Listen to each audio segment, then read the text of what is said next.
राज्यासह जळगाव जिल्ह्यातील तापमानात कमालीची वाढ झाली आहे।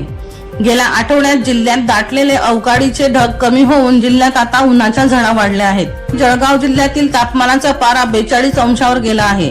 जळगाव शहरासह जिल्ह्यातील प्रमुख शहरातील तापमान 40 अंशाच्या वर गेल्यामुळे जिल्ह्यात उष्णतेची लाट आल्याचा अनुभव येत आहे। या हंगामातील सर्वाधिक तापमानाची नोंद मंगळवारी झाली आहे। यासह आगामी 2 ते 3 दिवस तापमानात मोठी वाढ होण्याचा अंदाज आहे। त्यामुळे आगामी 2 दिवस उष्णतेच्या लाटेच्या काळात दुपारच्या वेळेस महत्त्वाचे काम नसल्यास घराबाहेर निघणे टाळावे, असे आवाहन प्रशासनाकडून करण्यात आले आहे। गुजरात व राजस्थानकडून येणाऱ्या उष्ण वाऱ्यांमुळे तापमानाचा पारा वाढवला आहे। तापमानात वाढ, वातावरणात आर्द्रतेचे प्रमाण देखील कायम असल्याने उष्ण झळांसोबतच उकाडाही जाणवतोय। मार्च महिन्याच्या शेवटच्या आठवड्यात उन्हाचा पारा 42 अंशावर पोहोचला होता। मात्र एप्रिलच्या दुसऱ्या आठवड्यात जिल्ह्यावर अवकाळी ढग आल्याने तापमानात घट होऊन तापमानात 37 अंशावर आले होते।